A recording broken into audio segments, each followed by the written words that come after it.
देश में एक साथ चुनाव पर कोविन समिति के साथ खाका साझा करेगा विधि आयोग, हो सकते हैं कई बड़े फैसले।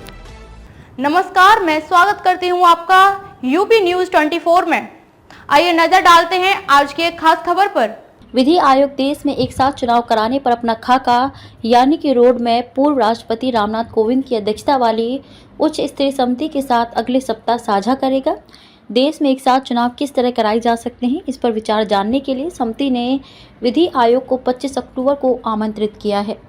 उच्च स्तरीय समिति ने हाल में अपनी पहली बैठक में राजनीतिक दलों के विचार जानने का फैसला किया था। समिति ने अब पार्टियों को देश में एक साथ चुनाव कराने के संबंध में अपने विचार से अवगत कराने के लिए पत्र लिखा है। सूत्रों ने पत्र का हवाला देते हुए कहा कि राजनीतिक दलों को भेजे गए संदेश में समिति ने परस्पर सहमत तिथि पर उनके साथ विचार विमर्श करने की बात कही है, ताकि ये चुनाव 2029 के लोकसभा चुनाव के साथ हो सके।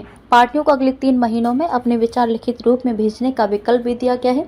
जस्टिस ऋतुराज अवस्थी की अध्यक्षता वाला विधि आयोग कार्यकाल को बढ़ाकर या घटाकर सभी विधानसभा चुनावों को एक साथ कराने के फॉर्मूले पर काम कर रहा है, ताकि ये चुनाव 2029 के लोकसभा चुनाव के साथ कराए जा सके।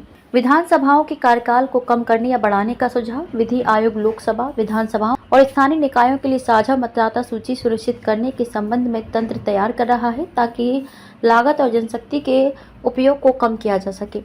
साल 2029 से विधानसभाओं और लोकसभा चुनाव एक साथ कराने के संबंध में विभिन्न विधानसभा चुनावों को समायोजित करने के लिए आयोग विधानसभाओं के कार्यकाल को कम करने या बढ़ाने का सुझाव दे सकता है। मतदान करने केवल एक बार केंद्र पर जाएं, यह सुनिश्चित करने के लिए तंत्र तैयार किया जा रहा है कि लोकसभा और विधानसभा चुनाव एक साथ हों, तो मतदाता दोनों चुनावों के लिए मतदान करने केवल एक बार मतदान केंद्र पर जाएं। सूत्रों ने कहा कि क्योंकि विधानसभा और संसदीय चुनाव कई चरणों में होते हैं, इसलिए आयोग इसके लिए तौर तरीकों पर काम कर रहा है कि मतदाता को 2 चुनावों के लिए अपना वोट डालने को लेकर एक से अधिक बार मतदान केंद्रों पर न जाना पड़े। सूत्रों के मुताबिक आयोग का विचार है कि विधानसभा और संसदीय चुनाव एक साथ कराए जा सकते हैं।